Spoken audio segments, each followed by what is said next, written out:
Hello everyone, welcome to the Maych and Pajak podcast, yet again another socially distant podcast that it is, and nothing to do with the fact that we just don't have the staff to produce as much as anything else, but yeah, we're keeping our distance as much as it's hard, literally. Yeah, well, it is difficult, I just want to touch you. How you been? How's your week been? It's not been the most fun week I've ever had. You were struggling last week. Oh, big time. Yeah. Big time. This week's got a lot better. Mm-hmm. I think Kat getting a little bit better. She's nearly at the point where she is actually probably okay. Has made a massive difference. The kids understanding the rules a little bit more has made a massive difference to that as well. So yeah, I think generally speaking, it's going all right.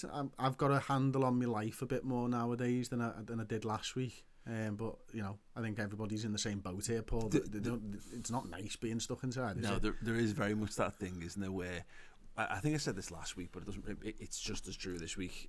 Is you get to the end of a good day, and you're like, that was a good day, but there's no win. You didn't win. You've got to somehow find. You've then set a bar that you've got to reach the next day. So that was a good day. What made that a good day? And then you think about it, and you're like, fuck me, I went for like an hour-long walk up and down the hills with the kids, and I played this game and I did this. And for me, my biggest issue with it is that, and you know this, it's like you've got a bunch of neuroses, and we all have. We've all got our own neuroses. Is it the fact that you don't like repeating things? 100%. I really struggle with doing the same shit over and over again. Like things like anything, something doesn't save and you've got to do it again. It drives me. The problem you've got here is you've got kids, and kids like repetitive shit. Oh, that's how they learn. So, for example, I can just picture it. Penny wants to do a jigsaw. You've done it. That's it. It's done. Never need to do that jigsaw ever again. Yet Penny will want to do it 7 times on the bounce. Yeah. You know what? I had this thought the other day in a real wider sense, and how being a second-born child is horrible.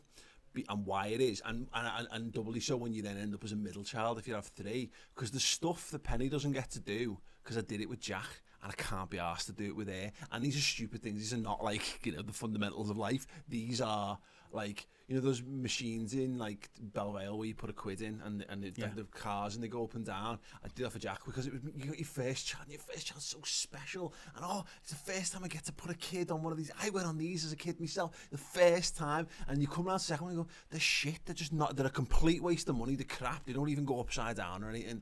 Well, I'm not doing it. So like she's had very much the whole, you can have a sit on it. Yeah. And if I can be asked, I might rock it a little bit for you. I've never done that. Yeah. I've genuinely never done that. But yeah, you do. I knew, right, because the repetition thing is hilarious, because books, bedtime is the worst time for this. I have to get in there first and get the book and choose the book. Do you want? And you've got to sell it. Do you want Daddy to pick the books tonight? Shall I do the stories? Yeah. Oh my God! Thank God. Oh, thank God. So, like, I'll go and pick a Mr. Men story that I've not read in years, or a new one, or whatever. If she picks, she will pick these nursery rhyme books. But she's 4, and then we're at the point where she knows them all, she'll just sing them to me, which is nice in its own way. Or there's this Doc McStuffins book, and you'll have these, like, kids' activity books where normally they're done with magnets, so you put the characters on each page. This one's done with suction cups, which, if you've ever used anything that's got a suction cup on it, it's a spotty technology at best, Chris. So you're putting these characters onto this scene, and it's got like a paragraph of writing on each page. I have read that 7,000 times, and I've got to the point now where she goes, you don't like to put the things on, do you, Daddy? Because it's too much of a mess, isn't it? And I'm like, it is, sweetheart. It is. Yeah, we're just going to read the words. My one of them is, there's this book where it's called the Jolly Postman or something like that, I think it is, and you have to take all the fucking letters out, and then and inside there's like a fucking extra story, so it's quite a thin story book, generally speaking, but by the time you've opened everything out and read everything, it's a 45-minute fucking thing. Like, you can do a full episode of Game of Thrones in that time, and I'm fucking doing the Jolly Postman saying hello to a fucking witch. It's bullshit. And you're doing the voices. Oh my God, it's terrible. So I you know that I do our own stories based on the dolls that they have. I just make stuff up, and then I started. I did not know this. Carry on. How did you know? Oh, I've been talking about this. Yeah, so they've got 2 dolls. One's called Phoebe and one's called Alexia. And I don't know what they are. They're big fucking things, scary fucking things, by the way. But they look quite good. So we just make stories up with them in. So, like, last week, have I not done this with you? No. I know, I must have talked about it on a Redmen show. So I'll just I'll just bearing make a in story up. mind that I've done the Redmen shows with you recently. What show have you put this on? I don't know. This on like a news show? Probably. It could be. It's been thin on the ground, the news ball. So, like, I've just done the full fucking Lord of the Rings story with them as the main characters. They don't fucking know. But the great thing is, Robin's like, what the orcs look like, Daddy? And I'm like, I'll show you, sweetheart. And I fucking show her. She goes, shit herself. Daddy's like a genius writer. Fucking, honestly, so I tried to do Star Wars and they weren't into it though, which was a bit irritating. And I started with a long time ago in a galaxy far, far away, and Kat just left the room.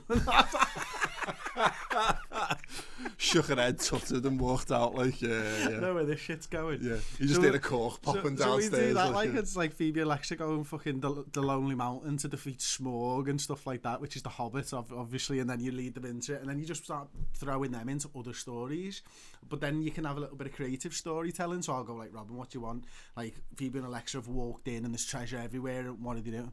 Well, the baby's hungry. Okay, well, Phoebe and Alexia then grab the baby and give it some milk, and then it's all fine, and they got the treasure, and they go, and it's quite cool. Like, and then you go to like Lyra, and you're like, what's happened? And you go, they were tired, so they fell asleep. And you go, okay, they fell asleep, and then they got up, and then they attacked Smaug, and just fucking go with it. Like, this is amazing. This is like next level stuff. I'm very impressed. Yeah, and then my other favourite one, it used to be a favourite of mine, was we got the bunk beds.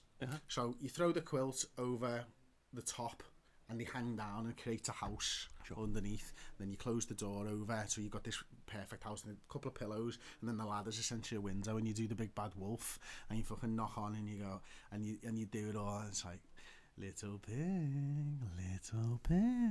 let me come in. And they fucking shit this on. They're like, no, not by the crappy bum fluff hair on your chinny chin chin, Daddy. It's coming in quite nicely. Well, this is the most hair I've ever had on my face. What's up? Did you shave this middle bit here? No. No, Paul. This It's little bit that's on amazing. here. It looks, no, these two little bits around. It looks like you've gone for a stylized from the septum of your nose right down the middle. Like if you were in some sort of heavy metal band, like if you were in Disturbed, this would be. But you know, the mad thing is, like, I'm starting to get beard envy of everyone in the world because mine's the worst in the world. So I'm not going to be going, fuck me, that's a glorious beard. It's never bothered me before. It's never ever bothered me. I'm just like, I can't grow one, and now that I know I can't grow one, but equally I refuse to give in just yet. You've gone for like the top looks like the negative Hitler stash. That's what you've gone for, using the negative space. You know what though? I'm enjoying it because it's something to do. Yeah, absolutely. I'm just sitting there and I don't think it's grown at all in a week, if I'm honest. I mean, obviously it has. I don't think it has. I think it just stopped and went, no, we're all right, sir. We'll just leave you looking this shit forever. It's funny, my dad's been growing the goatee this year, and he shaved off the beard thing, and obviously we speak to them on like FaceTime every evening. And I just for something to talk to about it, because by and large, you know, the man who pauses the telly, my mum speaks, and then my mum turns the phone, and my dad is not engaged with the conversation in any way, shape or form. So I just tried to take the piss out of him for like he's still wearing the same t-shirt as the day before. And I mentioned the goatee, so we shaved the bottom thing up, but he's got like the soul patch thing going on. He looks like an absolute don. He was like, I don't understand why you're spending so concerned with my facial hair. And I was like, Dad, I've known you for 37 years, and for 36 and a half of those years, you've just had a moustache. You've had exactly the same facial hair. So you changing that is a significant difference to your life. He was like, no, you stuff down here. He went, no, mate, not in my lifetime. You've had the same look. That's weird. It's weird. And this is the thing, like, you know, the second person I'm close to who's doing something different with the facial hair. You got to do something, haven't you? Yeah. You know what I mean? It takes away from the fact that my hair needs cutting. Right, can I just highlight to everyone, by the way, because I went on a significant rant last week, and I think How close are you to like, literally, I finished editing last week's show, got it out on the Friday, and it was probably while I was in it was in my head, and I began to, my son's hair needs cutting as well, and it's starting to get a bit shaggy, and I'm like, I think just give people up and down the banks for this whole don't lose your head and shave it. Like, I'm not going to go crew cut. Not this week, anyway. You'd look a bit mad doing this all the time. Oh, no, but that's it. I've got the tick. It's like it's the Wayne's World tick. I'm gonna need to do something at some point. But there's gonna come a point where all the people who shave their head are probably laughing because they'll just do it again. And everyone will be used to it by that point. Whereas I'm kind of in a situation where it's like being a late adopter to something, isn't it? You know, like with clothing or technology, and everyone's bang up, and it's like getting I want to talk about TikTok later, but it's like getting a TikTok account in a year's time, and you're starting to do the challenges on it, and people are like, mate, so over. You just look like a fucking. It was so 2020. Exactly, you just look like an idiot now. So I have had the preliminary conversations with my wife about this. I said to her, "Can you cut his hair?" As a test case. Exactly. Yeah, exactly. Tested on my son. I'm not like, look, it's his birthday on Thursday, not before his birthday. Don't ruin his birthday by giving him a mad haircut. But I don't mean do a proper haircut. I just need it tidying up. I just think get the clippers, just run it up around the back and sides of his and see how it looks. And if you don't catastrophically cock it up, or you think you've learned what's gone wrong, that might be enough for me to just do it. Otherwise, I might have to take to it myself at some point. But you're all right, because you haven't like significantly styled your hair in years anyway. So you can probably go to like a crop if you had to. I'll just shave it off. Yeah. Not a problem. It's what I used to do. Remember, like probably. I think we were doing redmen at the time. I just used to shave it, leave it for 3 months, shave it again, and just. It's not something that's ever bothered me. So I'm not arsed. You'll have to keep the goatee while you're doing it, though. Oh, like a fucking egg. Mate, I put fucking time and effort into this bastard. Now I'm sitting there and I going, trying to force it to grow. You're gonna look like You're gonna look like.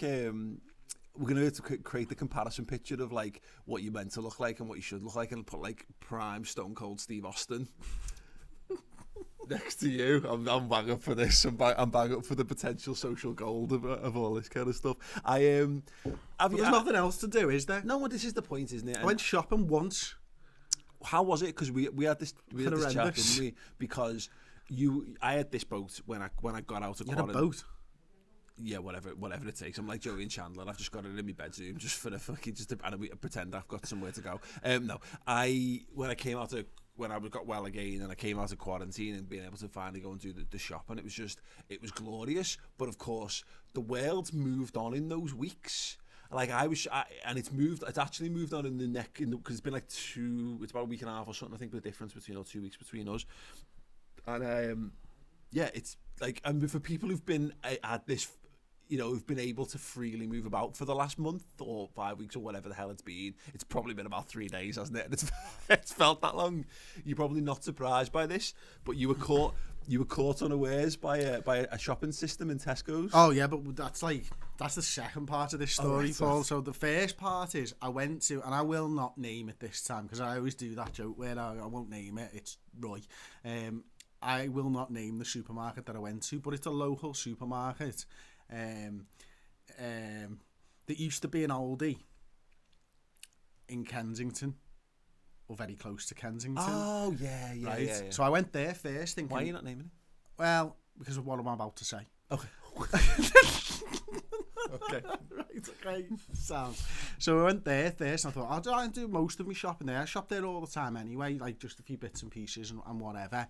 I'll go there, I'll get what I can, and then I'll go to one of the big supermarkets. That way I'm helping the local economy a bit, putting money into their pockets and whatever. Sound, no worries.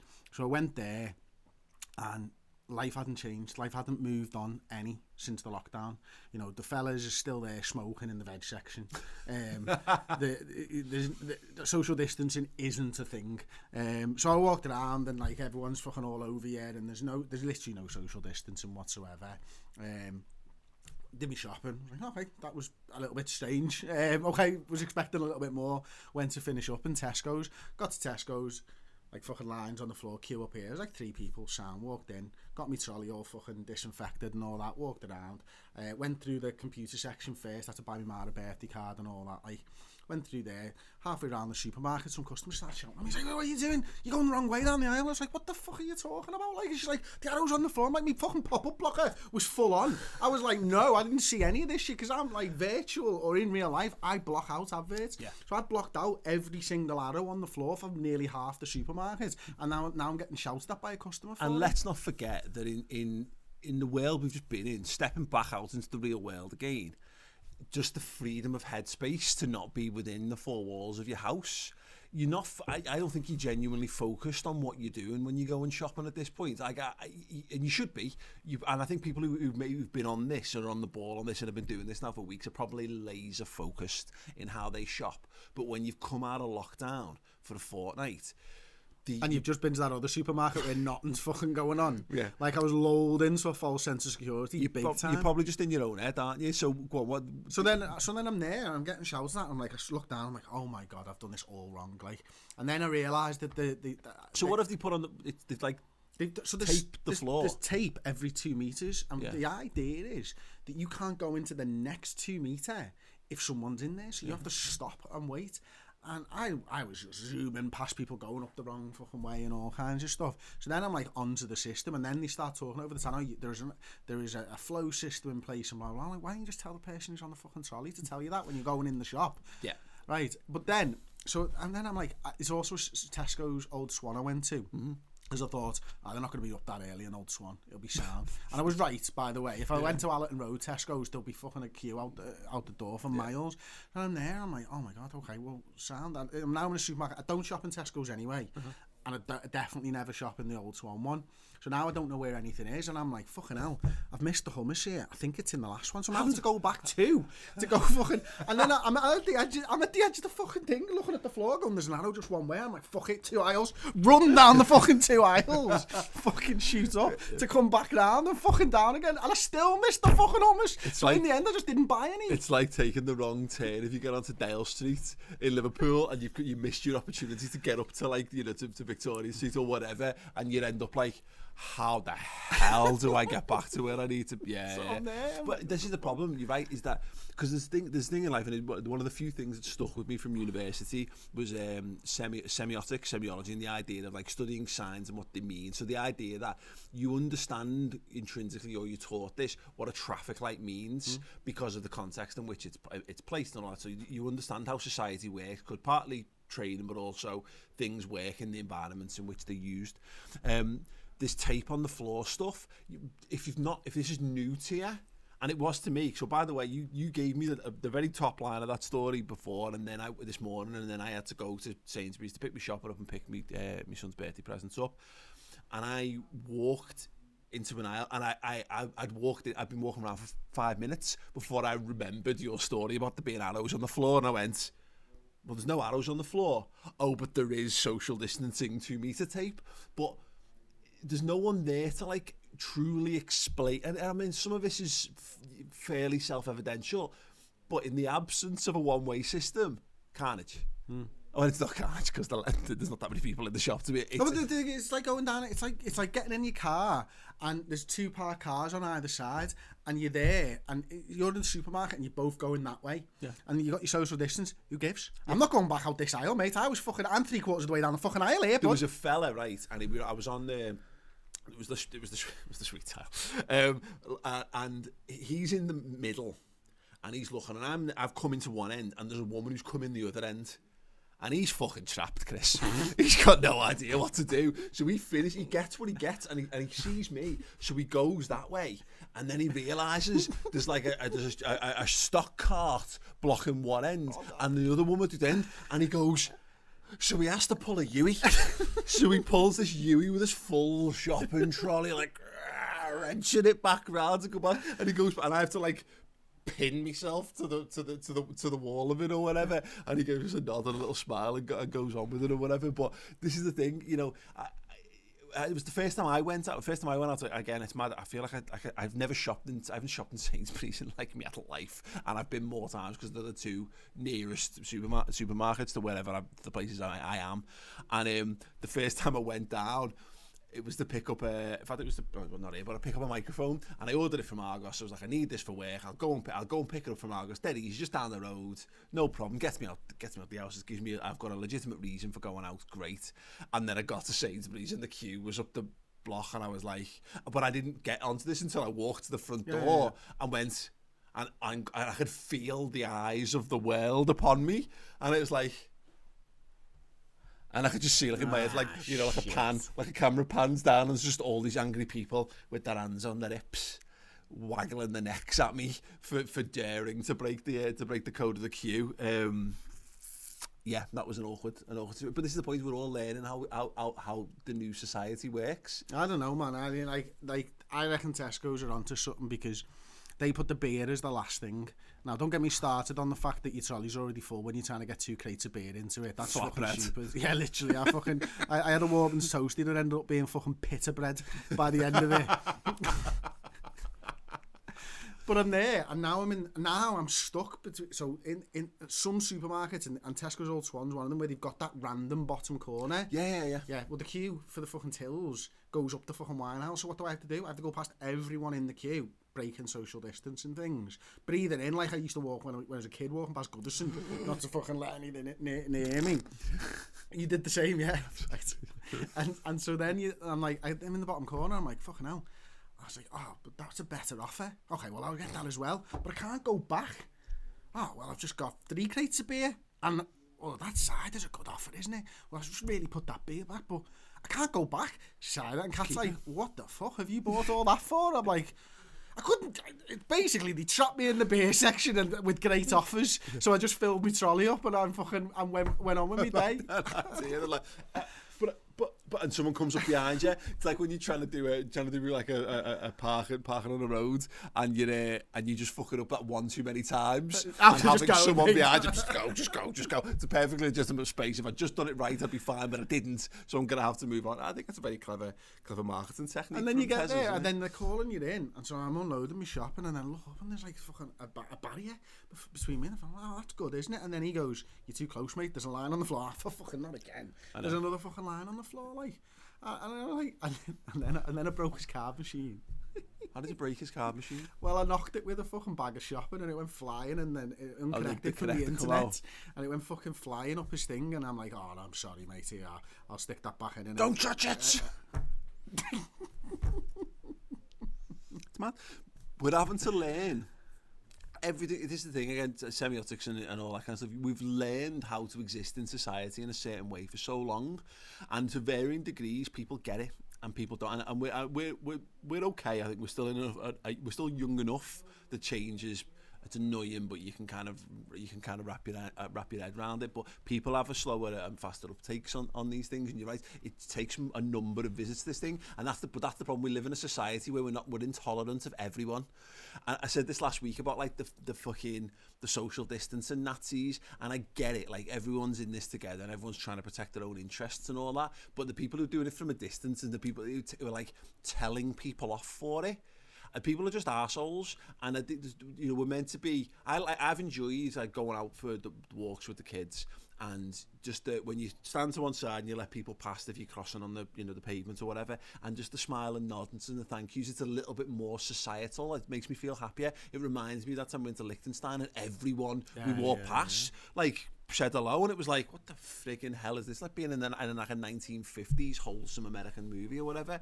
But yeah, it's the way people are reacting to stuff. But I get it, like, because there's so many different sides. It's like I've had to remind me mum and dad to make sure, like, if people are ill, you don't go out the house. You've got Charlie's grandmother, who's like probably in her 80s or whatever, who we found out went down the co-op to buy yogurts. Stay in the house, Shirley. Shirley, you don't need yogurt. Stay in the house. And you know what's worse? Shirley's not on YouTube. No, she's definitely not. She has no idea who I am really and what I do for a living. I provided more grandchildren, and that's fine. She's gone down the co-op. She's walked the co-op. She's gone in. In fact, no, tell a lie. She actually drove the co-op. She drove the co-op. She got in there. She looked at the price of the yogurts, decided the yogurts were too expensive, and then came home. Wow. So she's basically put her life on the line for some strawberry ski. For some. Yeah. Doing. And there must be countless stories of this. As well.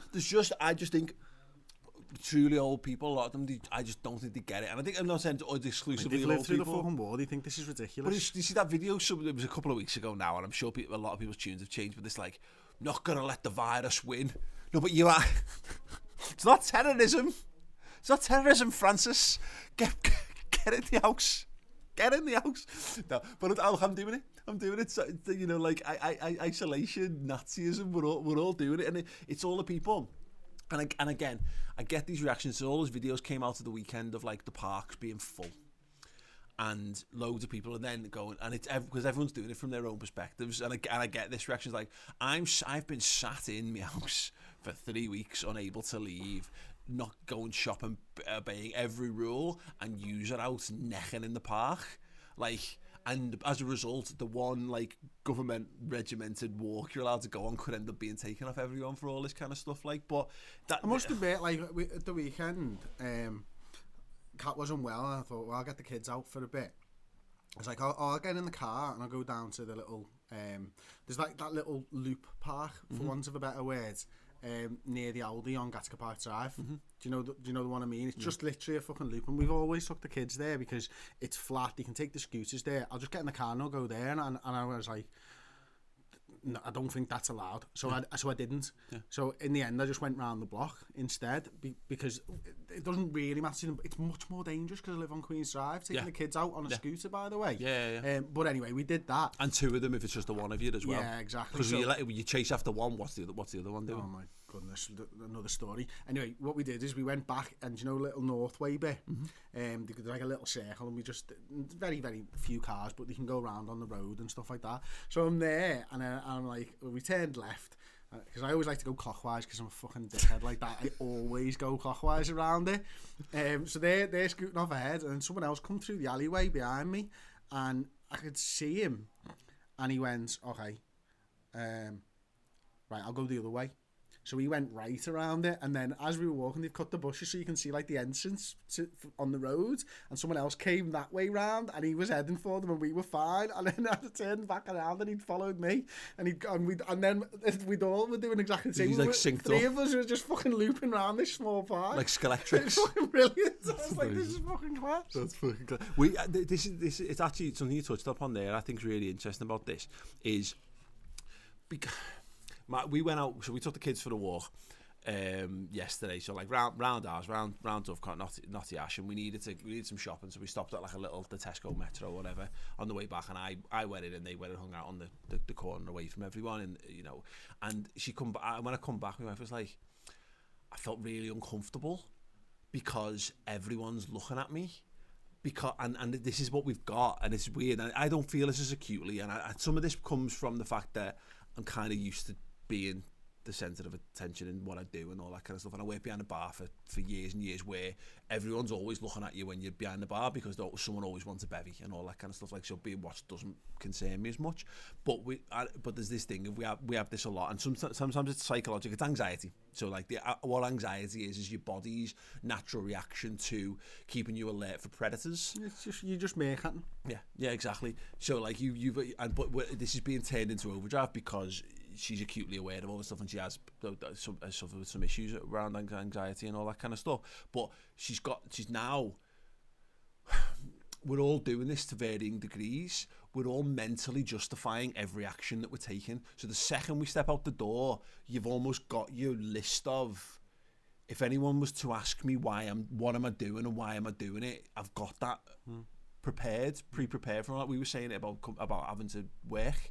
There's certain things that we can do remotely, but unfortunately there's certain things that you can't do remotely if you still want to be employed come the end of the crisis and all this. And I know she's having a big issue with it, and as a knock-on effect, I'm thinking about it more and more. There was just one, like we had one today where I stopped in a shop again, and when I came out, the guy at the till said, "Oh, is that they with you outside?" And I was like, "Yeah." And I immediately thought, "Why is he asking? Okay. Why is he asking? Like, there's nothing wrong. They can stand out there if they want."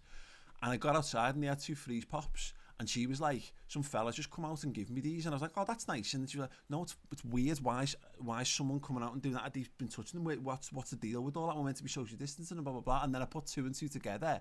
The guy behind the counter had thought they were with the fella in front of me in the queue and had go and grab some freezies out the freezer for the kids to have. Oh. But we were so het up and pent up about what people are thinking and all this kind of stuff that we didn't click on. We got like 10 steps down the road, and I went, he's just set, he's gone, go and give them to the kids. And she was like, oh, that sounds.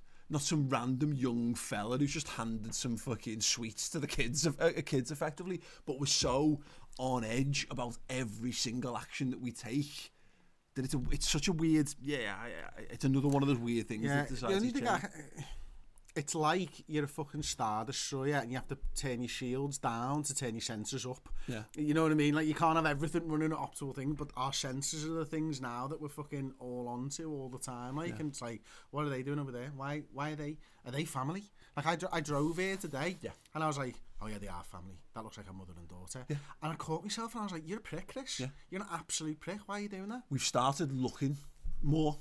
And I noticed this, like, again, when I was driving into the Sainsbury's and everyone in the queue, everyone's looking because everyone's out and everyone's looking for something to do, and you're not on your phones. It's like a merge. It's like the bit in the end of Wally when they all finally get off the ship. You know what I mean? Like, and it's like, well, what is this? You know, but everyone's looking, and because you judge, I know I do a bit. I have exactly the same thing as that. You do. You can't help but go. Are they? How close are they? Are they allowed to be close? Do they share a house? Like it's up to me. You know what I mean? What am I gonna do about it? Hey, lads, are you related? Yeah. Oh, sorry. Shut up, you gobshite. Absolute fucking knobhead. You know what I mean? You deserve to have fucking. You deserve to be a gobshite. But you're right, we've all got these pre-programmed things, but the problem is because we do it, we then presume everyone else is doing it back. And by the way, everyone else is doing it back. 100% but that just builds up this sense of anxiety around it, and it's very difficult to tune that down. And when I have been able to, I've enjoyed my walks. I've enjoyed, like, going out for a good solid hour walk with the kids, find a nice straight road or whatever. And we're lucky that the park is anywhere we would be is in walking distance. We've got a park that we go to, and it's never so chocker that it would be an issue, but it's mad that all these you've got these stupid knock-on effects to absolutely everything that's happening as well. It's a bit baffling, to be honest, and you wonder what it's going to be like. This is the start of it, and I wonder whether it's going to calm down or whether it's going to get worse, to be honest with you. Yeah, it is, and I think we're kind of doubly. And like I say, for one thing, I go, oh, everyone chill out a bit, and then the other hand, I go, I think for about experience, and think, oh no one should chill out. Everyone should be really, really, really on this. Like, we've had the thing this week where Charlie's stepmom, her dad passed away from coronavirus, and that's absolutely horrendous. So, like, my sister-in-law's lost her granddad, her kids have lost a great-granddad, all that kind of stuff. And it's all of a sudden, and I think a lot of other people don't get onto with all of this is of course, it's not that it, first and foremost, you're looking after you and yours. You look after yourself, and then you're looking after the health of the people in the immediate surroundings of you. But it's those knock-on effects, and it's what's mad that's happening, and it's really a really worrying thing, and it hits home when someone someone from your life just isn't there anymore as a result of this, and all those arguments about, like, the flu kills more people. I was chatting to someone the other day, and he said, someone died. If he got the flu, he'd have died as well. I said, but he didn't get the flu. He got coronavirus, and he's died. And if coronavirus didn't exist, he'd probably be. Thing's a bit nuts, to be honest with you, Paul, because it's like, look, I'm not having a fucking go at people now, but something that some people don't believe in vaccines. Yeah, this is the world without one vaccine. Yeah, imagine a world without vaccines. Yeah, I was saying this to someone about the flu thing. Is the flu, there is you can have your flu shot, you get the thing up the nose, don't you? Like, old people can go and get their immunisations on a yearly basis, and the flu still kills more people than coronavirus. So imagine if you didn't have the immunisations, how bad the flu would actually be. But the flu is as contained as you can make it, and whereas you're right, the coronavirus is at the moment there's no cure for it. It's completely, but it's those things. When you realise it, and we're going to be doing this. This is going to be like we'll be documenting this stuff in the weeks to come. Almost the various stages and the realisations. And some people are well ahead of the curve on this. Like, I know my cousin's wife was like bang on this from like the first moment this started to rear its head. She knew she's been like socially distancing before you had to socially distance. But it is those things now where it's gone from being abstract to being sort of a little bit removed to and then eventually when you know someone who's been directly, because you've got I've had family members who've had it, but no, we didn't die from it. When you start to lose people, you start to realise the other chain of events is where are people getting it? And the amount of, and it's not you getting it. It's not about your life. It's about passing it on to a random person. But that's, and there's also another side of it, and I agree with everything you said. And I'm not trying to change the subject, but there's almost a social shame coming about it now as well, which I don't like. Is because anybody can catch it.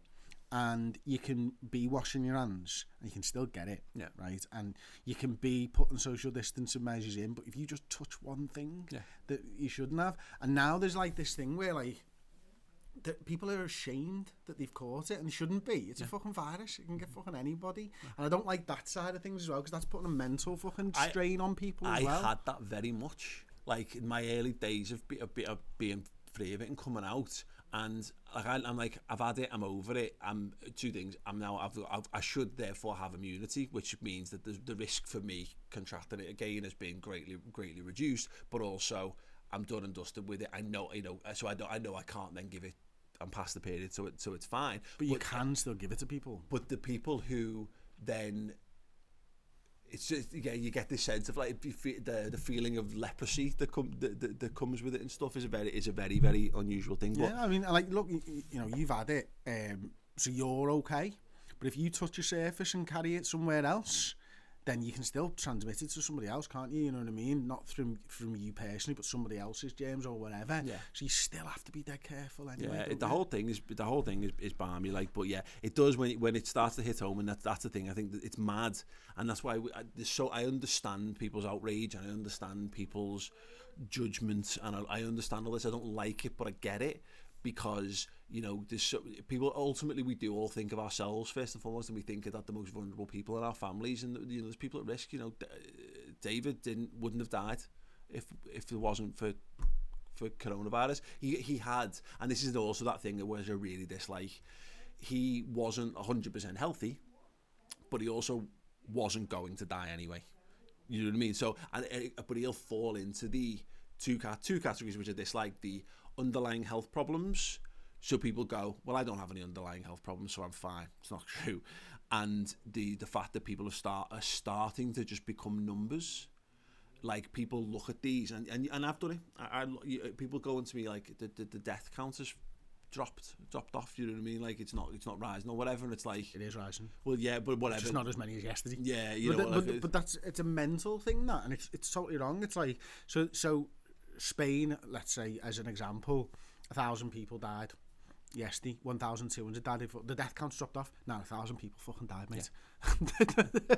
It's like, you mean it's not as much as the day before? Still 1,000 people, and it's too many for your brain to compute that as well. Yeah, exactly. And I wonder whether you have this, and you know, why people in governments refer to things like, you've seen Trump talking about war, and Boris Johnson, I think, did it early days and all that kind of stuff. Like, is that you think about like the World War II generals for whom they knew the grunts going into battle are just cannon fodder, and you're just going to get people getting mowed down, but that you have to overwhelm by superiority of numbers. It's chess and the pawns, innit? Yeah, you send them out and you know what's going to happen to them. It's very rare that a fucking pawn gets to the other side of the board and becomes a fucking general. And that's it. And you know, but you've got people. It's like the higher up you get, you realise that you are so inconsequential to them that they are prepared. They're looking at the headline numbers on things. And to some people, I agree. You know, when it comes to like experts, there's people who have to look beyond the emotion of stuff to get to the reality of it. But I dislike that, because there's so many people. Again, it's people are losing. You know, and the thing I know that my wife is struggling with most, having seen this now, and the knock-on effect it's had on her side of the family, is you might never know, but you could be the person killing off someone's grandparents, and that family's then losing the grandparent because of all that. And that is I think we're all more naturally anxious human beings, you know, and maybe that's because it's been more identified or whatever, but we all have anxieties far more prevalently, I think, than any generation has done prior to that. And that's why it's very, and people are talking about mental health, it's very hard. You've got to find that balance. We did a bit wrapping up on it last week about finding, making sure that you're keeping your head on, because there's only so much you can impact. Yeah. And you know, it's it is a mad world. On the Boris Johnson stuff, I mentioned it. I don't, obviously he's in intensive care at the moment. I don't really want to go too heavily on it kind of thing. Like, but I can't help but like I if he comes out of it, he comes out of it. And I don't know. I don't want. I said this at the time. I wouldn't wish it on anyone because it's horrible. And if he's worse, if he's in intensive care, then that's an horrendous thing. But you see things that make things real. Like the Prime Minister being in intensive care, it makes it real. I mean, did you watch any of the Queen's speech thing at the weekend? I didn't watch it live. I caught a couple of minutes on BBC News, maybe. I think that's the kind of thing that makes it real for an older generation, but also the cynicism that generated of like Queen Elizabeth sat in there many massively, you know. I wonder. She's been self-isolating for years. I know, honestly. Yeah. She's sound. Social distancing by like royal decree. All those things. Like I've actually quite enjoyed the reaction to the Queen stuff about, can we just make Buckingham Palace like a hospital or something for this time? Like, I think people are starting to realise we've done a lot on the football stuff, because obviously Liverpool had the furlough and stuff this week, and we talked about how you realise that football is just low. The good stuff that football is your emotion of watching the football itself, and then the rest of it is just feel good branding that they generate around it. Other than that, it's just a bit of a crappy business. But I like the fact that people are starting to clock on, because I'm not a monarchist, you know what I mean, particularly. I don't see the point of it. Just so I don't like all the pomp and circumstance around it, because she's just an old lady who happened to be born into a certain family and all that kind of stuff. But I like the fact that more and more people are getting onto this fact of like, what is it you do? What is your purpose? She brings in 300 million a year. Tourism. Well, not now. So what is your purpose now? She should be doing the fucking daily updates. Do you know what? I want value for money from my Queen. Right, first of all, the daily updates shouldn't be done by government. They should not be done by any government fucking politician. Yeah. No way. Why? Why not just fucking give us the experts? That's a good point. Why the fuck are we listening to fucking... Well, Boris Johnson was tainting them for me, because it's like guilty by association. They had the chief medical officer, and even though I knew he was an expert, him being stood next to Boris Johnson made his opinion less credible to me, weirdly, because, again, guilty, because you stood next to a buffoon. And again, if he's dead between now and then, it makes sound like I'm speaking ill of the dead. I'm not. My opinion of him won't change. I don't think he's a good human being, whether he's alive or dead. But he taints the reputation. You know, why do they need to force themselves into the issue? Well, if you were a good Prime Minister, you would give the people the fucking experts and let them tell you what's going on. And that's it. Is it a legitimacy thing, though? You know, something no, you because feel they like want to be fucking the person who solved this. Yeah. They want to be able to put this on their CV after it's all over and go, Boris Johnson saved fucking the UK from coronavirus tick, and he's front and centre in every fucking video from every day, and everybody's looking at him and they're listening to his voice and blah blah fucking blah. Just give us the fucking experts. Why do I need him there? Devil's advocate on this. If he's not there, the people say, where's the strong leadership coming from? Why can't he just walk into the room and go, right, okay, here's the experts? Yeah. Because he doesn't know. It's the point. He defers. He's reading from a script. I mean, Trump is the worst example of this at the moment. Like, Trump fucking goes against what the experts are saying. You see them like, no one's dying. The Michael Spicer stuff like that is absolutely unreal. But yeah, he's not. Yeah, he's the example of that. And also, sorry, Paul, the Queen, right? She brings in things. They literally just come and see the palace, lads. Yeah. Doesn't need anyone to live there. Oh yeah. They come and have a look at the palace. Yeah. Whether she's fucking alive and kicking or not. You're not going to see her. No, exactly. No one sees her. Yeah. You can see her brushing the teeth through a bathroom window. Exactly, you know what I mean? I'm sure they'd have some sort of frosted glass. Oh, of course they would. They're all on that in Buckingham Palace. Yeah, all over. Yeah, no, it is. It's you're right. The monarchy. It's made us all realise, I think, the amount of stuff that's just completely superfluous in our lives. The stuff that is just horseshit. And I like the, you know, I've enjoyed the slowing down side of things. You said this a bit last week about just taking things in your stride a little bit more, and you realise that there's no. Barring there's obvious circumstances and obvious things in life where it benefits from you having your foot flat to the floor. You know what I mean? Like really push the needle into the red line. These use racing analogies and all that kind of stuff. But most stuff, really, you can just take a deep breath, take a step back, roll your shoulders. You know what I mean? And kind of barrel into it at your own pace. But yeah, I love the idea that I can't wait to see what comes out of all of this. I can't wait. I think there'll be some bad things. Like handshakes are probably gone. And there's a lot of people who don't like handshakes, but I like the weirdness of handshakes. Where did they come from? Yeah. Wasn't it because something to do with you fucking, if you're shaking someone's hand, you can't be pulling a gun on them? Like, wasn't it something random like I'm that? sure Like, you know what I mean? It's like, that's why you did it, so they could see your hand and you didn't have a gun in it, or something random I like that. I enjoy all of it, and it's going to be, because again, we're an anxious society, it's probably going to mean an end to handshakes, fist bumps, and the kissing women on the cheek thing, and they're all really awkward social situations. See, my family have always done the 3 kisses.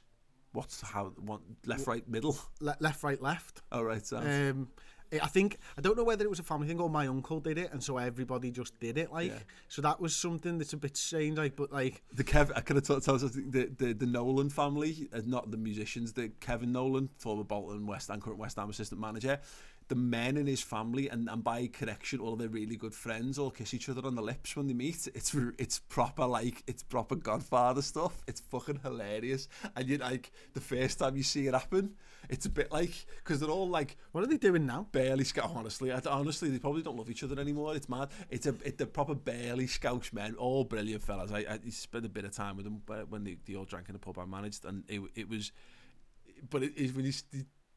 I can't actually remember the full thing when they went left, right, and the centre, or whether they just would meet and like maybe shake hands and but it was like quite awkward. Yeah, bizarre that. Yeah, it is. But that's all over. But part of me is relieved, and I'm not. I don't mind social situations and all that kind of stuff. What are you going for? I think we're going to end up like Demolition Man, where they do like the high five, go for high five, and then they go and wave the hands around. But there's going to have to be something, because there's too many really anxious, overly anxious people, and there's people who like don't leave the house because they freak out. They don't know how to shake a hand, what the handshake's going to be, and they overthink all these kind of things. But I fear that all that will go. Like hugs.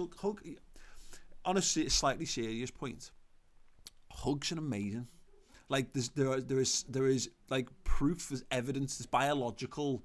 There are positive biological proof that hugs are good for you. Think about like even like from things like treating like certain people who are autistic and all that kind of stuff. Like how much of a natural endorphins are released by being hugged, and that's when I realised this with my kids, is that having a hug off my kids, just if I'm having a bad portion of my day, and that's been one thing about working from home and being around them more, having that, you at least get those kind of lifts. But like, think about all these mad things in life that, for better or for worse, I know tons of people who would be happy to see the back of handshakes. They hate handshakes.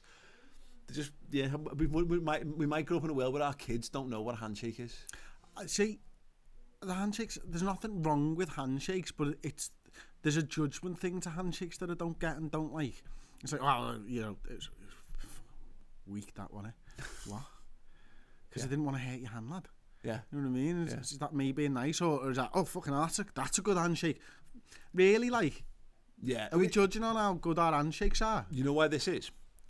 It's because we're a generation of people raised by television, and this is a construct of TV of like powerful men give powerful handshakes kind of horseshit. And it was interesting, so I watched the Broken Skull sessions, Stone Cold Steve Austin interview and The Undertaker, and they just, it was a throwaway comment, but they alluded to what's known as like the working handshake and these super tough men. And I think what it is that these super tough men give deliberately really weak handshakes just to throw people off for a laugh. So it's like you're in on the joke. You get it. You don't need to prove yourself as being a manly man, because look at you, you're 6'5" and you're 300 pounds or whatever.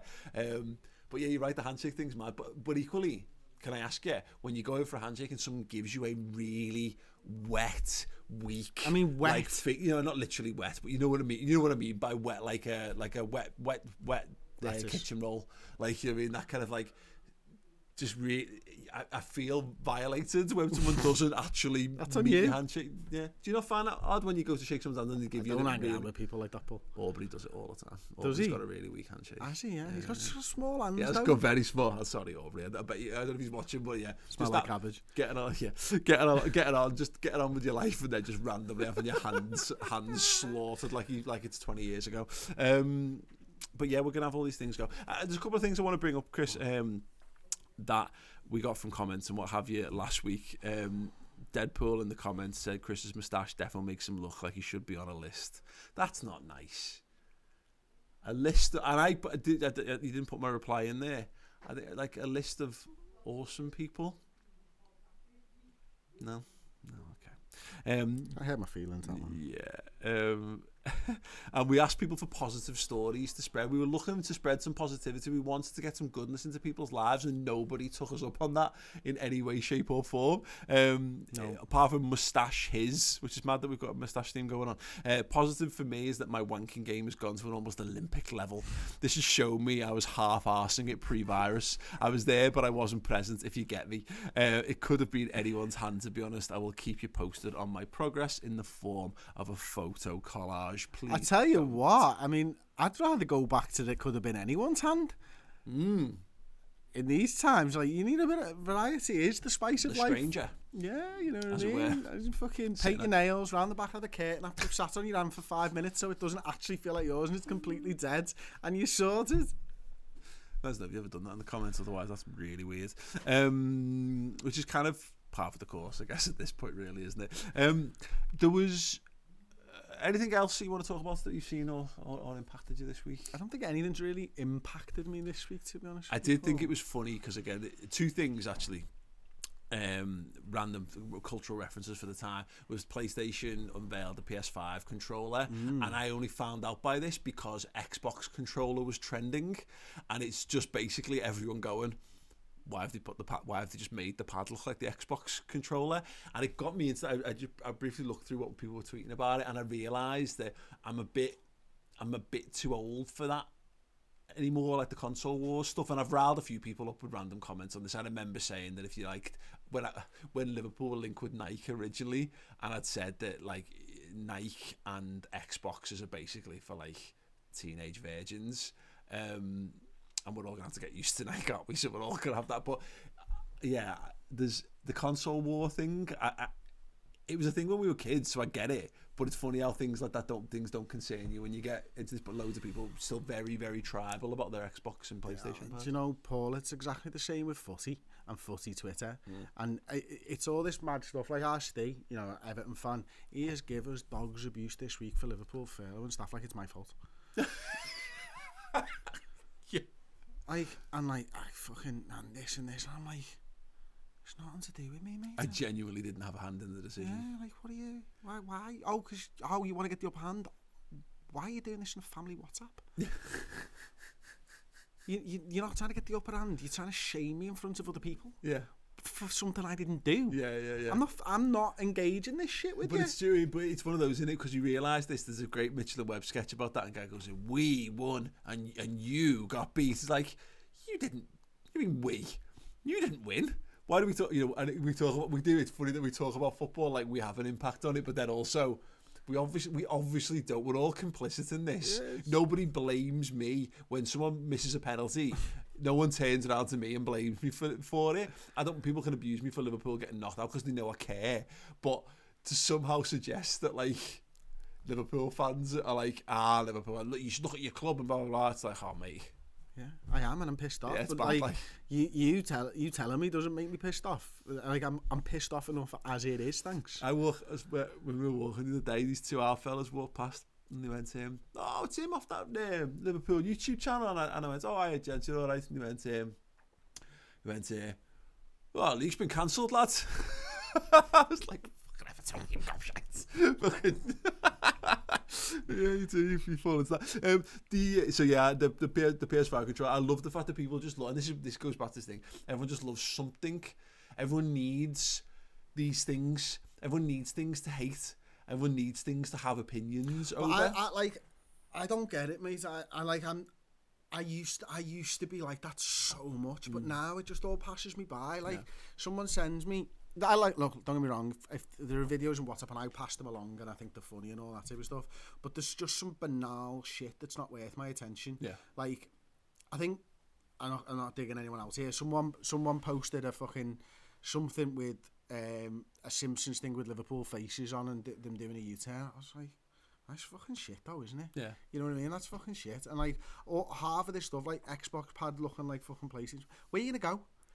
Like, what do you want? 7 legs on it? Yeah. It doesn't fit in your hands then, does it? I, you know what I mean? It's yeah. like, we got the 4 buttons. They've pretty much perfected it. They're just fucking styling it. Like, yeah, it's white. Yeah, it doesn't look as good as black. Are you still going to buy it? Yeah, then shut the fuck up. Yeah. Shut the fuck up now. We've got this culture of, because this is what the internet has done with comments and all that, and we all play our part in all of this, but yeah, giving people constant platforms for opinions on stuff. Star Wars is the perfect example of this, is that it's now, there's just a culture of people who hate Star Wars, and they're actually people who love Star Wars, but they hate Star Wars. So anytime Star Wars puts something out, they have to jump on and give their critical opinion of it, because there's been there's like an industry built up around making, this is why Star Wars is shit stuff. And you've got this around the gaming side of things. So like, there's a load of people seeing this PS5 controller picture and going, oh, that's shit. This is giving these, like, I saw someone saying, yet another misstep from Sony on this new console, and then normally followed up with like, I think I'll move to Xbox this time or something. You're like, go ahead. You've not, like, pick it up. It's not about what it looks like. It's about, you know what I mean? Have a go. Wait till it comes out. Try your best to reserve judgments until you've actually seen. Yeah. And I saw this in the lead up, because so WrestleMania happened at the weekend, and all the thing in the build up to it was, this is going to be terrible, because I'd not been watching the build up stuff to it, like the Raws and SmackDowns and stuff, but like empty arena stuff, I've seen some clips. It looks awful, and I'll be honest, it was rubbish. WrestleMania was rubbish. There were some good points to it. There was some, you can see the athleticism, and you can see when people are really good at the game, and you if you can boil it down to what it is, which is effectively, it's male performance. It's like watching a circus act effectively. Then in that regard, I enjoyed certain aspects of it, but you also, two things for the people who were like wrote it off before seeing it. Probably give it a chance, and I bet there's a lot of people who then got some enjoyment out of it, because that's the nature of art and entertainment and what have you. But what a weird experience! There's loads of people who would immediately go, whenever you mention wrestling, loads of people just naturally roll their eyes. Oh, it's fake. Yeah, I know. So is EastEnders, but people still watch it. So is every movie in the world. Yeah, so is every computer game in the world. Exactly. People watch it and engage in these things in their droves. It's not actually known as a sport. They deliberately did that to get around like tax and all that kind of stuff. Like, that's why it's called entertainment. But like, two things. I enjoyed the fact that they actually put some entertainment on, but I also realised how crap wrestling actually is, and there was, just to say, I enjoyed loads of parts of it, and I'd be interested to know what happens with football because the empty arena stuff, when you're for wrestling, I watched feeding off the crowd. Exactly, surely. the crowd is so integral to all of that, and I wonder, because I'm now all on the, let's just complete the season, but let's have it played safely behind closed doors, because I just want to watch some footy. But I haven't seen WrestleMania, and I know it's different because, again, it's fake. So all the stuff that you can get away with being fake doesn't matter, because the spectacle of it is what drives you on. So if the audience believes it, you believe it. It suspends your disbelief, because everyone's bought into the illusion of wrestling. When you take that away, you're left with a lot of very awkward grunting and smack talk, fake smack talk. What are your thoughts on if footy has to come back behind closed doors? If footy comes back behind closed doors, it's a television product. Yeah. And as such, they should put some fucking noise behind it. Yeah. And it's that simple. Yeah. To be honest with you, because so fake crowd noise. Yeah. Why not? Make it a package and tighten the camera angle if you need to. Yeah. Change that so you're not seeing it, so you are actually fucking tricking people into it in that regard. Yeah. Because the game's still the game. It might actually be easier for the players to actually play, although they might not like it. Mm-hmm. As far as focus goes, that will probably help them in some ways, although they are laser focused, I'm sure, anyway. So if you want to make it a television package, make it a television package. Yeah. No, it's because that was the one thing. Because they do it anyway. Yeah. I was thinking they do it anyway. They pipe the away things in louder sometimes in the home and blah blah blah. And that depends on where the mic's positioned, I suppose, doesn't it? Yeah. So I was thinking this about the WrestleMania stuff.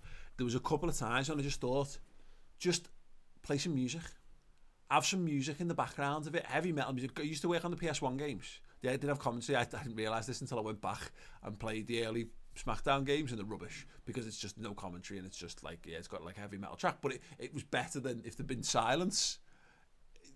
And what they actually did, which I thought was interesting, and this doesn't work for footy, but they added sound effects in because it was all pre-recorded. So like someone gets hit with the bell, they actually added the bell ding and all that. So you can add to the package. But when you consider that you're able to put like 3D graphics in place and you can digitally put sponsors in there, you could potentially like computer generate. They're doing a virtual national, they're doing a virtual F1. So this is fucking brilliant, right?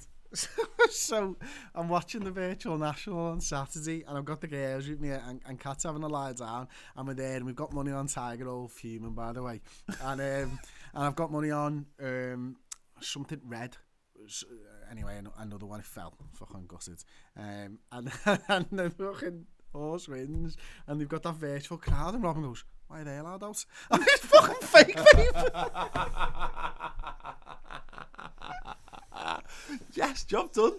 Special effects. Take a fucking 5-year-old into it. Why are they allowed out? They should just be speaking to Liverpool. Should just be speaking to FIFA because they're an officially licensed club and saying, "Can we just have your crowd? Can we just like CGI the FIFA crowd into Anfield?" So like that, and the noise. It's all pre-recorded. It's all there. It's all virtual. It's not 90 minutes long, is it? Could be. I mean, maybe I don't think you can do that on these modern games. You could do it on kick-off on the Atari back in the day, proper 90-minute games. Terrible idea. 700-0. Yeah. But no, I think that's they should, because that's one thing that can be learned, that sport can learn from these kind of things, is that there's some things that work, I think, and I think ultimately the spectacle of footy, because you can watch football with the sound off. Yeah. And if you understand footy, it'll be fine. And this is the thing about wrestling. I've watched wrestling enough and I enjoy it as a, I'm hesitant to use the word art form, but you get me. It's performers. The people at the peak of their craft are very good at their craft. The thing what you've got to do, and I think you've got to offer two. I think you've got to offer it no sound, completely no sound. So because I'd want to hear what the players are shouting, because that would be really interesting to me. Or you've got to have not in between, just the two of them with some fucking crowd noise, completely empty, so that I can hear everything. Yeah. They're the two options. Like. Yeah. Yeah, absolutely. Yeah, it's interesting stuff. Let us know your suggestions at home. What would you do? You know, you start with the Black Patch. You mentioned it on the Redmen podcast this week about how Dana White is looking to have the UFC move to a private island and all that kind of stuff. Yeah, exactly. We've talked about this, like the World Cup style camp happening for England. There's some great opportunities here. Like I thought, you know, I was interested to watch Wrestlemania because Vince McMahon is a genius, and as a result, Triple H and Stephanie, who do a lot of the running these days, or most of the running these days, are very good, and they love the craft and they love the industry. So they're gonna make interesting decisions. I wanted to see it for what it was, but the point is, it ended up being pre-recorded, and you knew it was pre-recorded, and that stole something away from it for me. Like they did this Undertaker Boneyard match, and it was shot like a Hollywood movie, and it was fine, but it was like the conceit is that wrestling's real. And that was very much the conceit that wrestling's not real, which I didn't sit with me. But with football, there's an opportunity here to take something from the virtual national and from the virtual.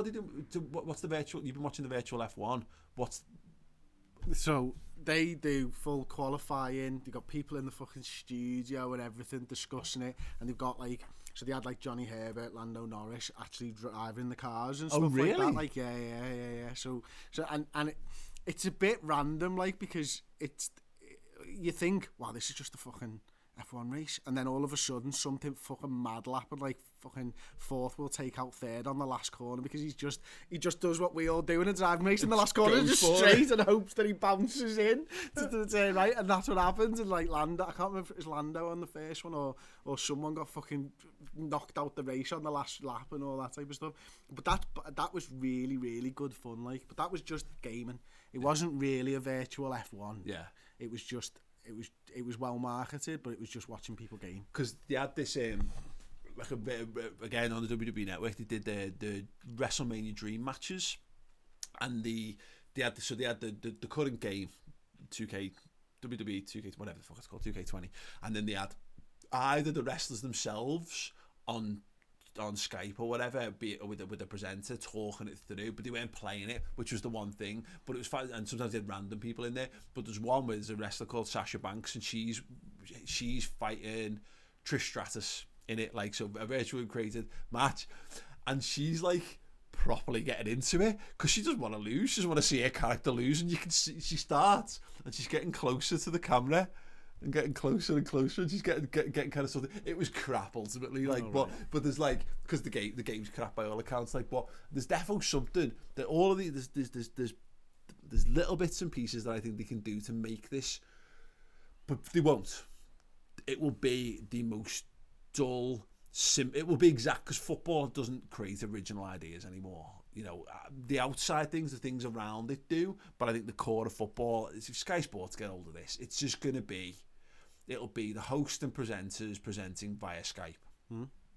It will be the bare minimum number of cameras just recording the football in an empty stadium, and they might have, you know, like, they'll play You'll Never Walk Alone if Liverpool are the home team, or they'll play Blue Moon or whatever if it's Man City, and all that kind of stuff.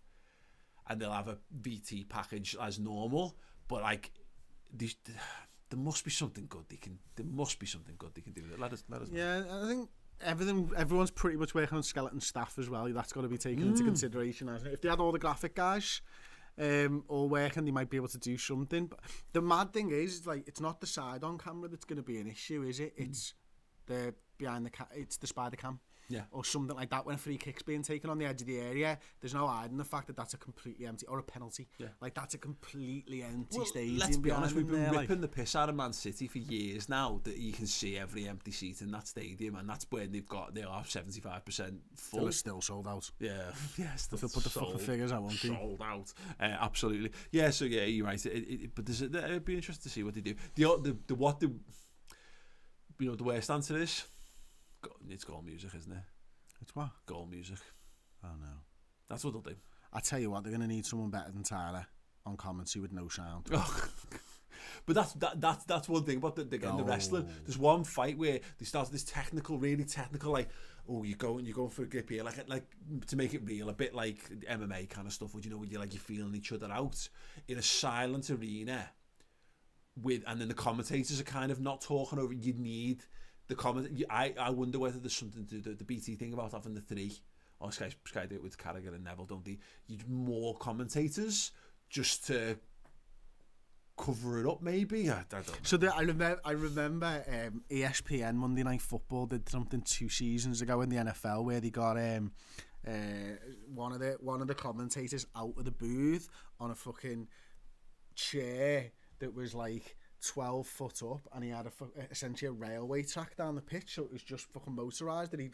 So as they go further up the pitch, he'd always be online with it, and so he was always radio micing into the two main commentators. But he was the third man in the booth, but he was on a chair, which was just random as fuck. Like, so that would be kind of like the height of an umpire chair in tennis, on a fucking track, up and down the length of the pitch. The spider cam. That would be wicked. See, there you go. Yeehaw. There you go. That's what you need. Jamie Carragher. Job done. Yeah, I think we've nailed that. Should we purge? Yeah. Purge. I don't know what I'm purging this week. I'm a bit undecided on this, because I'm feeling just generally more laissez-faire about life. I think, and I've also kind of got a little bit out of my system already. So, my wife downloaded TikTok this week, and I said to her, you need to get onto it, because I think you'll love it, because she sits there. It's mad how I find it is interesting, because we've been more around each other. I'm paying more attention to it naturally. I've never really thought about it. Is that she doesn't really watch YouTube. She binge watches box sets on Netflix or whatever, and she watches like Facebook video a lot. So if she gets into black holes on Facebook Watch. Really? Yeah. So Facebook video. I've never met anyone who watches it. Yeah, but it's like obviously the big thing, and it's weird. I noticed it's on it's the second tab over on hers, which not on, I don't know where the watch tab is, or I think it might even be a separate thing on Android. I don't know, but I've fell into this. I've noticed her do it, but never really thought twice about it. And then she's gone onto Instagram recently in the last year or so, and watches more Instagram stories and all that kind of thing. And I said, you'll probably love TikTok, but I didn't really know what it was. So I've now lost my wife to TikTok. So I'm gonna purge the addictiveness of TikTok, because like we were literally trying to plan my son's birthday out last night, and I bear in mind I am bad for this, and maybe this is just like someone holding up a mirror to me and looking at my own faults back reflected, is that I spend a lot of time on my phone, and that's a lot of times just looking at comments, checking out the health of the channels, going through social media platforms and all that kind of stuff. So I can very quickly go from something I'm interacting with has stopped to half an hour has passed, and I've just been doing shit on my phone. But when we were like, we need to sort this out, and she picks her phone up, and I watch it just like happen, like this bubble comes up around, and it's just, have you actually had any experience of TikTok at all, Chris? It is fucking genius, and this is why I'm like, I'm not going to purge TikTok. I'm going to purge how addictive it is. I would purge the creators of it, because think about everything that's super addictive about all the existing social platforms. And there's loads of people going to be watching this, by the way, we're on it. It's just going to be like, all right, Grandad's explaining what this fucking thing is. But you're too old to download TikTok anyway. Well, yeah, no, I'm too old to to actively put TikTok videos out. But in terms of, because what it is now, you talk about things happening at the zenith, or getting things out the zeitgeist. TikTok has come along at the perfect time. I know it's been around for a while, but it's hitting its peak now because everyone's fucking locked in their houses and everyone's bored. And so, what's the most addictive thing about Twitter?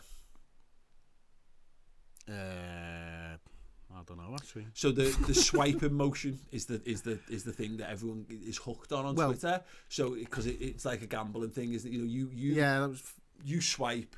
It refreshes and it gives you new thing, and the next time it refreshes you might find some gem of content that's going to entertain you or keep you going over. So that's why you've read everything on Twitter and you're in bed and you'll still give it one more refresh before you go. It's funny because they don't need that anymore, and they've kept that in for just that reason. Like, they've not needed that for fucking years. And the fella who invented that worked for Facebook, didn't he, actually? And he left over the fact that they wouldn't drop it in the end, which is quite interesting. What TikTok is, a video plays and you swipe down and another video immediately plays, like another random video, and obviously if you're within a category, so it's got that immediate thing of like you watch it, you don't know what's coming next. Exactly. And then but like I've she's been in the room with me and she will just erupt into laughter at something, but once you've done that, you've had your hit, and then the next one. You'll scroll through a load of other load of shite, and then you might hit upon something else and something else and something else. So it is like I am, you know, you see an idea and you're just like blown away by how brilliant the whole thing is. The thing that's good about it, and the problem is we're having, because up until this week, and you'll be having this as well, you're experiencing TikTok via Twitter, probably. So you'll be watching a reposted video through there, or you'll be experiencing it through Instagram where people have made it there and it's being reshared to there, and it's because it's a weird subculture that I wasn't aware of. So loads of these. Like, have you done any research into what the behind the scenes is and why it's really bad? No. I'd urge everyone to watch the Today in Focus, listen to the Today in Focus Guardian podcast on TikTok. Like, it's pretty bad, to be honest with you, and like, people should be aware that they are not showing everything that's put on TikTok, and like they're proper, like, yeah, it's pretty nasty, naughty shit, like, but on the surface, like, funny videos. But I get pissed off because if I wanted it, I'd be on TikTok. It's that thing though. Where it's brilliant right now is, and you don't get it until you again kind of immersed in it, is the challenges thing. And we've talked about this, about how everyone's burning through social media challenges really quickly, but so many of these are actually originating on TikTok now and being spread out from there. So like it just challenge, people are locked in, people need it. And what's great about it is how many families are on there, and it's, you know, like you'll have seen them. Me dad convinced me dad to do this dance, and it's like some old fella and a mum and the daughters, or the son and the daughter, and they're doing something and they're having a laugh, and it's mad that in a time when everyone's cooped up and locked up together, what I really like about it is that it's given us something to do. Like, me and my missus have just been sitting about, there's loads of couple stuff, so there's loads of couples doing like the physical challenges and all this kind of stuff. Like, and we've had such a laugh just trying to go, do you reckon we can do that? Great, it's like one where you can flip people around and all that kind of stuff. Like a bit like the Oxen Perry Edwards exactly thing. those kind of things, and you realize what it actually, as much as I have for, you know, basically less, like I now know I'm not able to get the attention of my wife anymore. It gives you this real sense of, it's about like putting the radio on. It makes you feel like you're connected to the world because you're seeing loads of normal people having a go and trying these things, and it's part of it also makes you think, as a creator, I find it a little bit mad that there's about 5 original ideas on there, and then it's just a ton of other people having a go at it.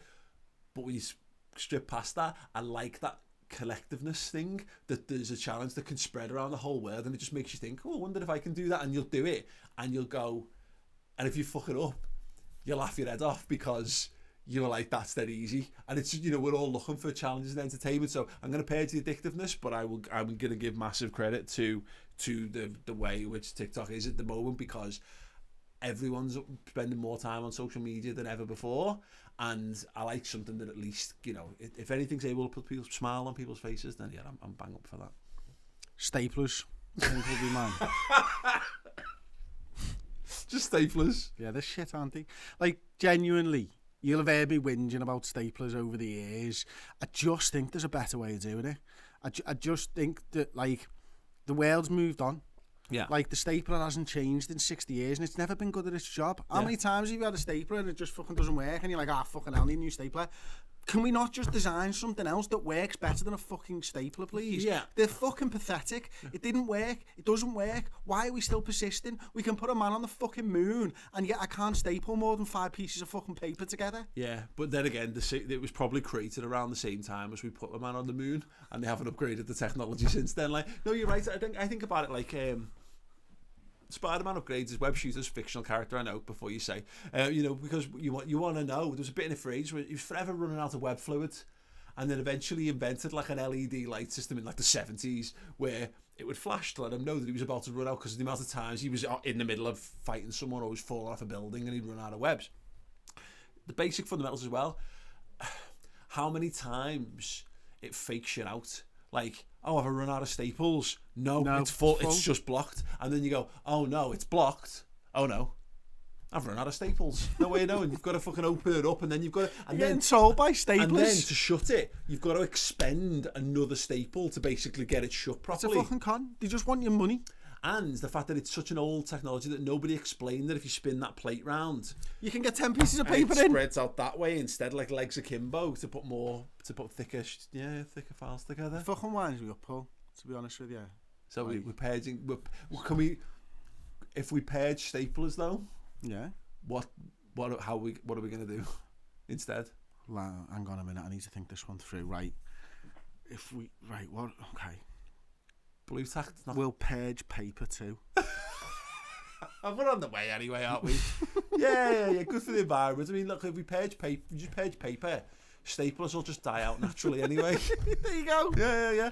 It's like getting rid of a food source of a particular, like all the short neck giraffes. Yeah. Basically, like, you know, it'll just yeah. Okay, we're done. Nailed it. Absolutely. Although we will have a surplus of staples. Like, and you know what? Landfills filled with fucking staple guns.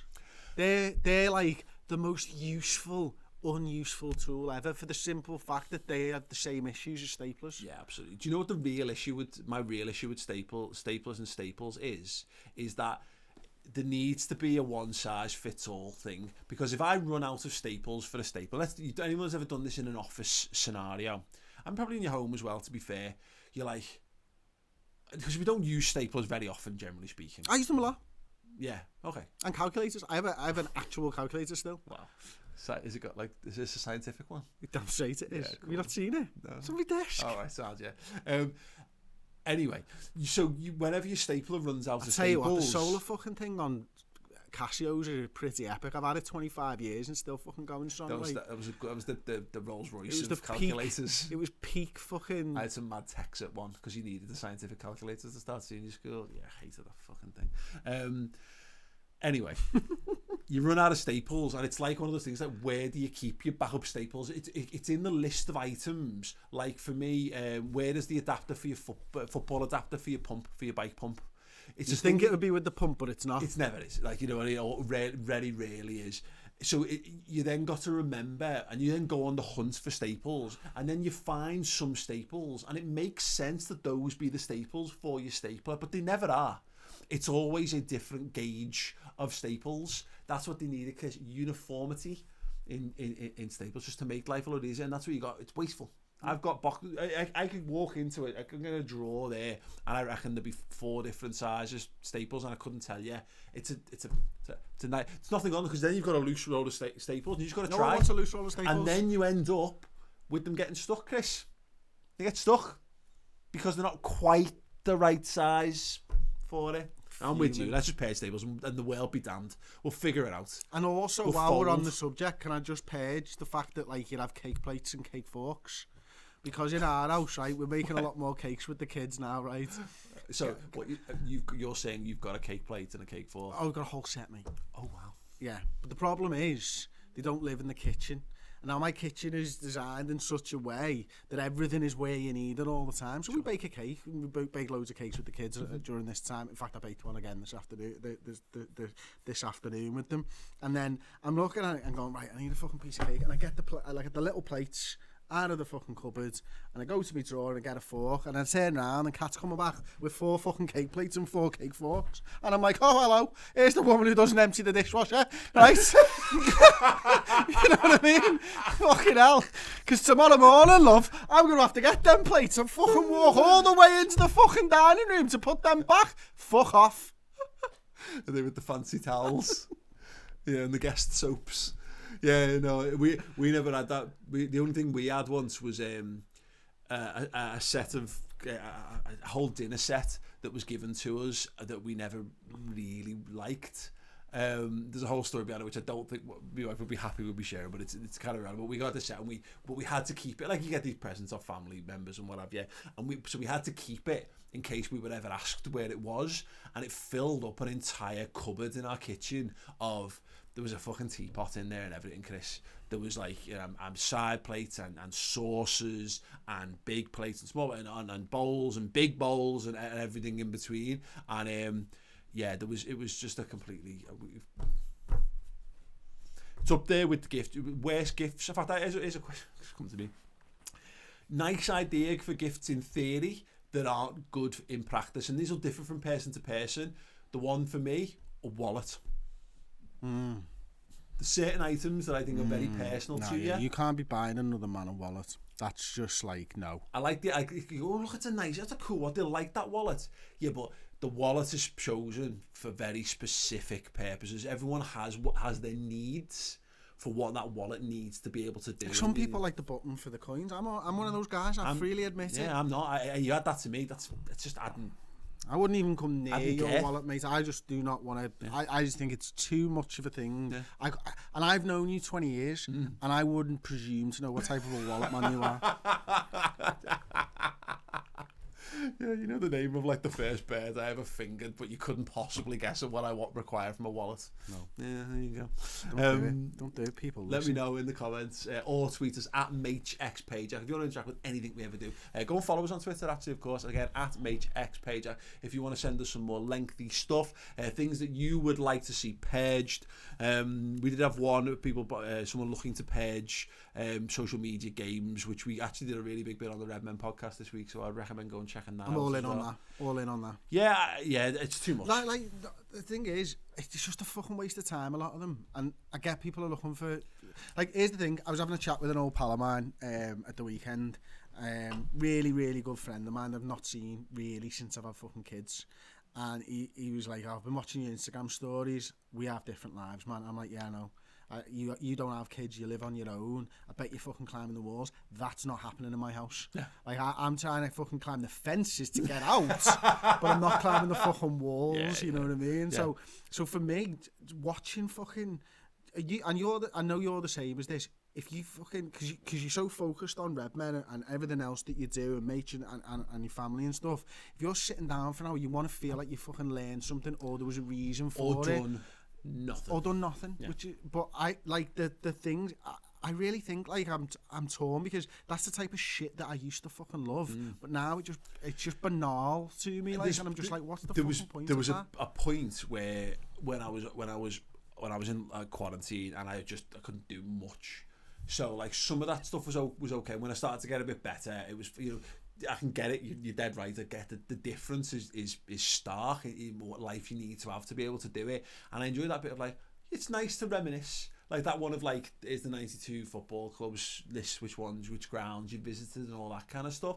There's a nice thing to be like, okay, yeah, I have a little, because you can't, it's like, let's have an imagination party. You know, let's go back and think about stuff. Yeah, I can get the sense if I'm behind fucking it. Doing that, I've got a fucking whole cow on the barbecue in front of me. I'm not thinking about football grounds. I'm hooking it up. You know what I mean? Imaginary fucking Play-Doh food and shit. We had this point where this is what you've got with kids, is you sit down. And the second you sit down, the second you become even slightly engrossed in something else, Daddy, I can't stand my name, by the way. Paul? No, don't call me Paul. It's Daddy. And I had to say to Jack, I said, mate, it's just us two playing Lego here. You don't have to say Daddy before you start every sentence. You can just carry the conversation on. And we're gonna have to train him on that. Penny's got no chance; he's still too young for all that kind of stuff. Like, but it's like, Daddy, it's like if you were a notification. It's like, bing, bing. Just carry on talking to me. Isn't this a good piece of Lego? It is a good piece of Lego, mate. But don't, Daddy, because you have to go. Yes. And the repetition thing, mate. Yeah, okay. What? Howdy. Just say what you're going to say. Oh my God. Yeah, I should have paged that really. Right, okay, we're going to wrap up. Yes, get involved. Chris is at Mr. Blood Red. I am at The Paul Machin. This show, this channel, this podcast is at Maych X Pajak. If you want it in video form, it's on the YouTube channel under that name. If you want it on Spotify, search for it. If you want it on iTunes, all good podcasting services. And if you want a bit more of a chat with us, as I say, MaechXPajak@gmail.com. And other than that, we'll be back. No, wait, I've got one more thing to say to everybody. Ooh, yeah, go on. I have never spoken to you with my feet off the floor, but I have now. And on that bombshell, we'll see you next week. Look at this, Paul. It's a TikTok challenge, that, Chris.